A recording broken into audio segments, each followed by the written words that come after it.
सेवकाई में और एक मसीही के रूप में जीवन में हम सभी कभी न कभी संदेह से संघर्ष करते हैं। इसमें संदेह और विश्वास का मिश्रण है और हमें इसके बारे में ईमानदार होना होगा, क्योंकि एक सेवकाई का नेतृत्व करने के लिए, परमेश्वर के राज्य में सेवा करने के लिए विश्वास के एक तत्व की आवश्यकता होती है और फिर भी संदेह अपना चेहरा उभार लेता है। और यह महत्वपूर्ण है कि हम संदेह को बर्दाश्त न करें, भले ही वह मौजूद हो, तथा हम जानते हों कि हमें इसका समाधान बहुत विशिष्ट तरीके से करना है। यीशु की कहानी थी जब वह पुनर्जीवित हुए और वह ऊपर चढ़ने के लिए तैयार हो रहे थे और उन्होंने ऊपर चढ़ने के लिए पहाड़ पर अपने चारों ओर चेलाओं को इकट्ठा किया, ऐसा कहा गया, और वे सभी आए और आराधना की और कुछ ने संदेह किया। अतः पुनरुत्थान के बाद भी यदि चेलाओं के मन में संदेह के क्षण थे, तो हमारे मन में भी संदेह के क्षण है। संदेह की उन ऋतुओं में हम क्या करते हैं, यह इतना महत्वपूर्ण हो जाता है। लूका अध्याय 18:8 में इसे इस प्रकार कहा गया है, यीशु ने कहा, जब मनुष्य का पुत्र पृथ्वी पर वापस आएगा तो क्या उसे विश्वास मिलेगा? यीशु ने यह नहीं कहा, क्या मैं पूर्णता पाऊंगा?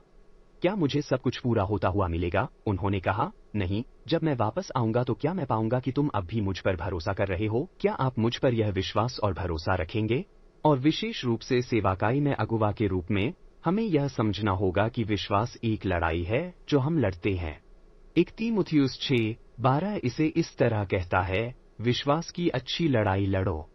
बाइबल कहती है, सुनो, तुम आसानी से विश्वास में नहीं आ सकते, यह एक संघर्ष है। और इसलिए जब आप संदेह देखते हैं तो आपको यह जानना होगा कि इस संदेह से लड़ने के लिए मुझे किन उपकरणों की आवश्यकता है और विश्वास को कई तरीकों से फलते फूलते देखना है। इस तरह यीशु हमारा विश्वास बढ़ाता है। और बाइबल में एक कहानी है जो यीशु के पुनरुत्थान पर घटित हुई घटना का विवरण देती है, और हम उस अध्याय में हैं।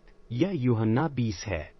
और यूहन्ना 20 में 3 लोगों की कहानी है जो यीशु के पुनरुत्थान का सामना करते हैं, लेकिन वे सभी संदेह करते हैं। आपके पास मरियम है जो वहां सबसे पहले जाती है और उसने 1 वर्ष तक यीशु को यह सिखाते हुए सुना था कि वह कैसे पुनर्जीवित होगा। उसने सारी शिक्षाएं, सारे दृष्टांत सुने हैं, और फिर भी तीसरे दिन जब वह कब्र पर पहुंचती है और पत्थर हटा दिया जाता है तो उसे कोई उम्मीद नहीं रहती। वह जानना चाहती है कि आपने उसे कहां ले जाया। और यह एक ऐसा संदेह है जो अक्सर हमारे मन में रहता है। फिर आपके पास यूहन्ना है जो जब समाचार सुनता है तो वह कब्र की ओर दौड़ता है, लेकिन उसे इंतजार करना पड़ता है। वह हिचकिचाता है, वह कब्र में नहीं जाता। और कई बार हम हिचकिचाते हैं। परमेश्वर हमें सेवकाई में कुछ करने के लिए बुला रहा है, लेकिन हम प्रतीक्षा करते हैं। और हम प्रतीक्षा करते हैं क्योंकि हमें संदेह होता है, हम हिचकिचाते हैं। और फिर यूहन्ना अध्याय 20 में थोमा है। थोमा को संदेह करने वाले थोमा के नाम से जाना जाता है, और उनका कहना है कि मुझे प्राकृतिक परिस्थितियों को देखना होगा, मुझे उसके हाथ छूने को मिले, तब मैं विश्वास करूंगा। और इनमें से प्रत्येक पात्र में हम मौजूद हैं। सेवकाई में आपके पास भी मरियम जैसे क्षण होंगे जहां आपको वास्तव में यह उम्मीद नहीं होगी कि परमेश्वर काम करेगा। आपके जीवन में ऐसे क्षण आएंगे जब आप परमेश्वर द्वारा आपके लिए रखी गई चीजों को स्वीकार करने में हिचकिचाएंगे। और आपके पास थोमा जैसे क्षण होंगे जहां आप कहेंगे, जब मैं प्राकृतिक परिस्थितियों को देखता हूं, जब मैं आय को आते देखता हूं, तो मुझे विश्वास हो जाता है कि सर्वशक्तिमान ईश्वर काम कर रहा है। और इनमें से प्रत्येक चरित्र में हम समझते हैं कि संदेह क्या है, और हम समझते हैं कि यीशु हमारे विश्वास को बढ़ाने के लिए संदेह को कैसे संबोधित करते हैं। तो सबसे पहले मरियम है। मरियम को यह उम्मीद नहीं थी कि यीशु फिर से जीवित हो गया है। अब वह जाती है, वह प्रभु से प्रेम करती है, वह प्रभु का अनुसरण कर रही है, और इस तरह विश्वास और संदेह एक साथ काम करते हैं। हमारा इस रिश्ते से क्या लेना देना है? मरियम ने इसकी उम्मीद क्यों नहीं की? मुझे आश्चर्य है कि क्या ऐसा इसलिए था क्योंकि वह स्वयं को इस योग्य नहीं समझती थी कि वह इसका हिस्सा बने। प्राचीन विश्व में महिलाओं को बहुत अधिक हाशिए पर रखा गया था। उन्हें इतना नीच समझा जाता था कि कोई महिला अदालत में गवाही नहीं दे सकती थी, उसके शब्द गवाह के रूप में योग्य नहीं थे। मुझे आश्चर्य है कि क्या मरियम प्राचीन विश्व में एक महिला के रूप में अपनी पहचान के कारण कहेगी कि मैं योग्य नहीं हूँ, मैं इसका गवाह नहीं बन सकता। और आप जो खोजते हैं वह संदेह का वह तत्व है जो हमारी पहचान में दर्ज है। और फिर भी प्रभु की उपस्थिति के माध्यम से विश्वास संदेह पर विजय प्राप्त करता है। यीशु स्वयं को मरियम को दिखाते हैं, वह पूरी तरह से मौजूद है। विश्वास केवल शब्द याद करने के बारे में नहीं है, यह आपके जीवन में यीशु मसीह के प्रकटीकरण के बारे में है। इब्रानियों 12:2 में इसे इस प्रकार रखा गया है, अपनी आंखें यीशु पर टिकाए रखें जो विश्वास का जनक और सिद्ध करने वाला है। बाइबल कहती है कि विश्वास यीशु से आता है, वह इसे पूरा करता है। और अक्सर जब हम विश्वास के बारे में सोचते हैं तो हम सिर्फ वादों के बारे में सोचते हैं, लेकिन आप विश्वास के रूप में परमेश्वर के वादों को कभी नहीं जान पाएंगे जब तक कि आप वादे के पीछे के व्यक्ति को नहीं जानते। और परमेश्वर का वचन यीशु को उस अर्थ में प्रकट करता है। मरियम हमें सिखाती है कि यीशु के रहस्योद्घाटन से संदेह पर विजय प्राप्त होती है। आप शायद कुछ बातों पर सवाल उठा रहे होंगे। आप प्रार्थना तो कर रहे होंगे, लेकिन आप यीशु से उत्तर की अपेक्षा नहीं करते। आपको उसे और अधिक जानने की क्या आवश्यकता है? उसे आप में और अधिक उपस्थित होने की क्या आवश्यकता है ताकि आप उस स्थान पर पहुंच सकें जो कहता है, ठीक है, हाँ, निश्चित रूप से यीशु उत्तर देगा। देखिए इब्रानियों अध्याय 11 आयत 8 में क्या कहा गया है। विश्वास के बिना परमेश्वर को प्रसन्न करना असंभव है। यह विश्वास के इस पहलू पर एक वास्तविक अंतर्दृष्टि है। जब आपके पास विश्वास है तो आपके पास भरोसा है। आप स्वयं को ईश्वर को समर्पित कर रहे हैं। और प्रभु कहते हैं, तुम्हें पता है, यदि तुम अपने आप को मुझे देने के लिए तैयार नहीं हो और मुझे अपने आप को तुम्हें देने की अनुमति नहीं दोगे, तो हमारा रिश्ता केवल लेन देन का होगा। मैं चाहता हूं कि हमारा रिश्ता संबंध परख हो। आप समझ सकते हैं कि मरियम यीशु से गले क्यों मिलना चाहती थी, क्योंकि वह व्यक्तिगत रहस्योद्घाटन के इस क्षण में थी। विश्वास केवल दिमाग का नहीं, बल्कि दिल का मामला है।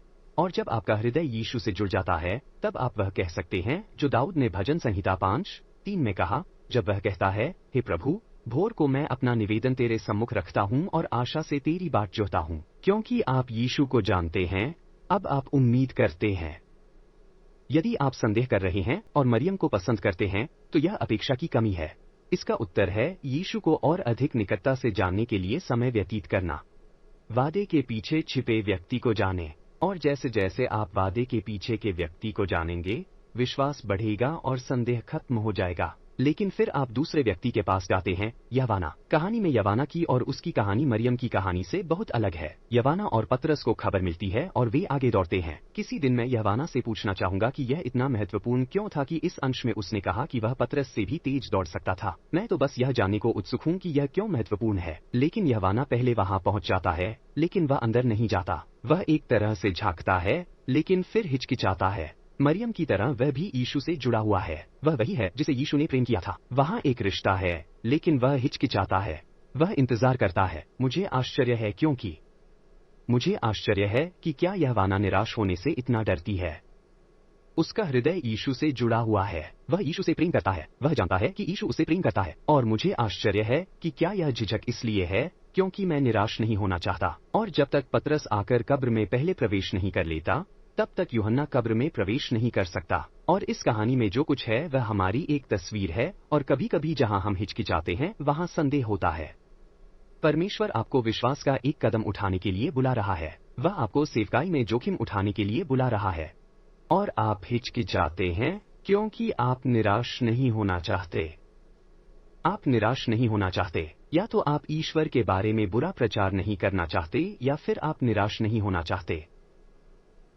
पतरस के कारण यूहन्ना अंदर जाने में सक्षम हो गया। और हमारे जीवन में ऐसे लोगों की आवश्यकता का चित्र जो हमें उच्च स्थान पर ले जाएंगे बहुत महत्वपूर्ण है। और वे जो करते हैं वह बहुत महत्वपूर्ण है। वे कब्र में जाते हैं और हमें सिखाते हैं कि विश्वास कैसे बढ़ता है। मरियम की कहानी में यीशु के रहस्योद्घाटन के माध्यम से विश्वास बढ़ता है। लेकिन यहवाना की कहानी में कहा गया है कि वे अंदर जाते हैं और विश्लेषण करना शुरू करते हैं। वे वस्तुतः सिद्धांत बनाते हैं। वे सूती वस्त्र देख रहे हैं। वे देख रहे हैं कि यह कैसे बिछाया गया है। यदि शव चोरी हो गया होता तो चादरें वहां नहीं होती। यदि कोई शव को नष्ट करने वाला होता तो वे उसे जल्दी से खोलकर एक तरफ फेंक देते। लेकिन वे चादर बिछाने और सिर पर चादर बिछाने की वास्तविकता की जांच कर रहे हैं। इसमें कहा गया है कि उनकी जांच में उन्होंने देखा और उस पर विश्वास किया।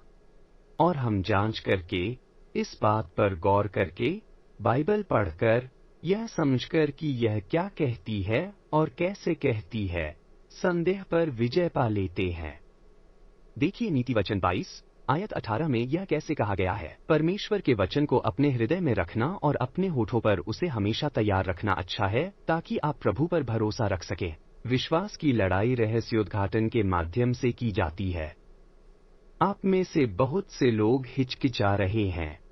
आपको कुछ करने के लिए शक्तिशाली परमेश्वर की आवश्यकता है। और शायद आप पूरी तरह से यह भी नहीं जानते होंगे कि बाइबल क्या कहती है, परमेश्वर उस मुद्दे के बारे में कैसे बोलता है, परमेश्वर उस मुद्दे पर कैसे प्रतिज्ञा कर रहा है। और यूहन्ना और पतरस की तरह आपको भी परमेश्वर क्या कहता है यह समझने के लिए जांच पड़ताल करने की जरूरत है, क्योंकि विश्वास मरियम की तरह सिर्फ दिल की बात नहीं है। विश्वास मन का विषय है जहां आप परमेश्वर के वचन का अध्ययन करते हैं और आपके पास नवीनीकृत मन होता है, ठीक वैसे ही जैसे उन्होंने अध्ययन किया था, और आप इसके लिए तर्क करते हैं। आस्था अंध आस्था नहीं है। यह एक ऐसा विश्वास है जो परमेश्वर के राज्य की वास्तविकता को चुनता है, न कि इस संसार की वास्तविकता को। और जब आप लोगों के साथ मिलकर अध्ययन करते हैं तो आपको रहस्योद्घाटन प्राप्त होता है। तो आपके पास मरियम है। विश्वास हृदय का होता है। मुझे यीशु के रहस्योद्घाटन की आवश्यकता है। मेरे पास यावाना है। विश्वास मन का है। मैं हिचकिचाता हूँ। मुझे सत्य और राज्य की वास्तविकता के प्रकटीकरण की आवश्यकता है। लेकिन फिर आपके पास थोमा है। थोमा अद्वितीय है और दुर्भाग्य से उसे संदिग्ध थोमा कहा जाता है, जो शायद इतना उचित नहीं है। थोमा कहते हैं, जब परिस्थितियां स्वयं सामने आएंगी तब मैं विश्वास करूंगा। थोमा के बारे में सकारात्मक बात यह है कि वह अन्य लोगों पर निर्भर नहीं रहेगा। उसे इसकी जिम्मेदारी लेनी होगी। वह जानता है कि मुझे स्वयं की खोज करनी है। मेरे माता पिता का विश्वास करना ही पर्याप्त नहीं है। यह पर्याप्त नहीं है कि मेरे माता पिता ऐसा करते हैं। मुझे इसका मालिक बनना होगा। और यह थोमा के बारे में सकारात्मक बात है। नकारात्मक बात यह है कि वह केवल प्राकृतिक परिस्थितियों के कारण ही इसका स्वामी है। मुझे आश्चर्य है क्योंकि थोमा के लिए उसका पूरा जीवन एक प्रेरित बनने के लिए बना है। लेकिन प्रेरितों के काम की पुस्तक हमें सिखाती है कि प्रेरित होने के लिए आपको यीशु को पुनर्जीवित होते हुए देखना होगा। और एक सप्ताह पहले यीशु का प्रथम दर्शन हुआ। थोमा वहां नहीं है। और अचानक उसका जीवन खतरे में पड़ गया। यह बहुत महत्वपूर्ण है। यह बात उस पर बहुत भारी पड़ती है। मुझे आश्चर्य है कि क्या थोमा को इस बात पर संदेह है, क्योंकि यह इतना महत्वपूर्ण है कि निष्कर्ष यह निकलता है कि मुझे प्राकृतिक रूप में कुछ देखने की आवश्यकता है, क्योंकि यह मेरे लिए व्यक्तिगत रूप से बहुत बड़ी बात है। और कभी कभी हम संदेह से जूझते हैं, क्योंकि यह हमारे लिए बहुत अर्थपूर्ण होता है। हमने अपना जीवन और अपनी आत्मा सेवकाई को दे दी है और हम संदेहों से जूझते हैं, और मुझे बस कुछ फल देखने की जरूरत है, और तब मैं विश्वास करूंगा कि इसमें परमेश्वर शामिल है, क्योंकि हम पूरी तरह से इसमें निहित हैं। और हमें प्राकृतिक परिस्थितियों की आवश्यकता है जो हमें यह समझने में मदद करें कि हम कितने पूर्ण और व्यक्तिगत रूप से निहित हैं। यह थोमा की कहानी है, और थोमा के माध्यम से हम संदेह पर काबू पाने का एक और तरीका सीखते हैं। मरियम हमें सिखाती है कि आप यीशु के व्यक्तिगत रहस्योद्घाटन के द्वारा संदेह पर विजय पा सकते हैं। यूहन्ना हमें सिखाता है कि आप वचन की जांच करके और राज्य की सच्चाई को जानकर संदेह पर विजय पा सकते हैं। लेकिन थोमा हमें सिखाते हैं कि भागीदारी से आप संदेह पर विजय पा सकते हैं, और यह बहुत महत्वपूर्ण हो जाता है। देखिए याकूब 2:17 में यह कैसे कहा गया है, कर्म के बिना विश्वास व्यर्थ है। हमारी ओर से कार्रवाई के बिना विश्वास वास्तव में अर्थहीन है। और इसका मतलब यह है कि हमारा काम इसमें भाग लेना है। थोमा को संदेह हुआ, लेकिन वह आया। और कभी कभी हमें बस उपस्थित होने की जरूरत होती है। आप कह सकते हैं कि थोमा को संदेह है, इसलिए वह वहां नहीं आएगा। नहीं, वह आया। वह वहां रहना चाहता था। उसे भाग लेना ही था। परमेश्वर हमें अपने विश्वास के एक माप के रूप में उसके साथ सहभागी होने के लिए आमंत्रित करता है, क्योंकि यह विश्वास को वास्तविक और जीवित बनाता है। जब आप संदेह करते हैं तो आप एक दर्शक के रूप में ऐसा कर रहे होते हैं, लेकिन जब आप विश्वास करते हैं तो आप परमेश्वर के कार्य में भागीदार बनकर ऐसा करते हैं। और आप में से जो लोग अभी संदेह की स्थिति में हैं, उन्हें बस साहस के साथ आगे आना होगा। और यदि आप प्रकट होंगे तो परमेश्वर भी प्रकट होगा। थोमा प्रकट होता है और यीशु वहां है। और यीशु के बारे में मुझे जो बात पसंद है वह यह है कि मानो वह कह रहा हो, सुनो, अगर तुम्हें यही चाहिए थोमा विश्वास करने के लिए, तो यह वही है जिसकी तुम्हें आवश्यकता है। लेकिन प्रभु की उपस्थिति में थोमा कहता है, मेरे प्रभु और मेरे परमेश्वर। और सभी बाइबल विद्वान इस बात पर सहमत हैं कि थोमा ने संभवतः कभी यीशु को छुआ ही नहीं था। उन्होंने अपनी शर्तें छोड़ दी, लेकिन केवल इसलिए क्योंकि उन्होंने वहां उपस्थित होकर अपने विश्वास में भाग लिया। आपके पास ये 3 लोग हैं जो हमारा प्रतिनिधित्व करते हैं। संदेह के 3 आयाम। हम अपेक्षा नहीं करते, हम हिचकिचाते हैं, हम प्राकृतिक परिस्थितियां चाहते हैं। और सेवकाई में एक अगुवा के रूप में आपको विश्वास की अच्छी लड़ाई लड़नी होगी। और आप ऐसा यीशु के रहस्योद्घाटन के द्वारा करते हैं, और आप ऐसा उसके वचन के अध्ययन के द्वारा करते हैं, और आप ऐसा सिर्फ उपस्थित होकर करते हैं, और आप ऐसा एक साथ करते हैं। मैं सोचता हूं कि यह बहुत महत्वपूर्ण है कि यूहन्ना 20 हमें संदेह और विश्वास के बारे में सिखाते हुए पुनरुत्थान के बारे में है, क्योंकि पुनरुत्थान विश्वास की कुंजी है। कब्र पर जो पत्थर लुढ़का हुआ था वह यीशु को बाहर निकालने के लिए नहीं था। इसे हटा दिया गया ताकि हम अंदर जा सकें, ताकि हम देख सकें कि वह पुनर्जीवित हो गया है। मुझे लगता है कि यह एक बहुत ही महत्वपूर्ण ऐतिहासिक सत्य है कि यूहन्ना 20 में इस कहानी के अलावा कलीसिया के चेलाओं और अगुवाओं कभी किसी कब्र पर नहीं गए। आज कोई भी यह नहीं जानता कि कब्र कहाँ है, क्योंकि कब्र महत्वहीन है। वह पुनर्जीवित हो गया है और यह जीवित यीशु ही है जो हमें विश्वास की अच्छी लड़ाई लड़ने में सक्षम बनाता है। यह ऐसा है जैसे हम तीसरे दिन के मसीही हैं जो उसके पुनरुत्थान में जी रहे हैं। देखिए भविष्यवक्ता होशे ने इसे कैसे लिखा है। वह कहता है, आओ हम यहोवा के पास लौट चलें। 2 दिन बाद वह हमें पुनर्जीवित कर देगा। तीसरे दिन वह हमको बहाल करेगा ताकि हम उसके सामने रह सकें। होशे कहता है, सुनो, हम तीसरे दिन के मसीही हैं। मैं चाहता हूं कि आप इस बारे में सोचें। सेवकाई में एक युवा अगुवाओं के रूप में हमें विश्वासयोग्य बने रहने के लिए दृढ़ता से प्रोत्साहित किया जाता है। परमेश्वर के बुलावे के प्रति वफादार रहें, अपने अगुवाओं के प्रति वफादार रहें, कलीसिया के प्रति वफादार रहें, और यह बहुत जायज है। लेकिन यूहन्ना 20 हमें बताता है कि यीशु सिर्फ विश्वासयोग्यता की तलाश में नहीं है।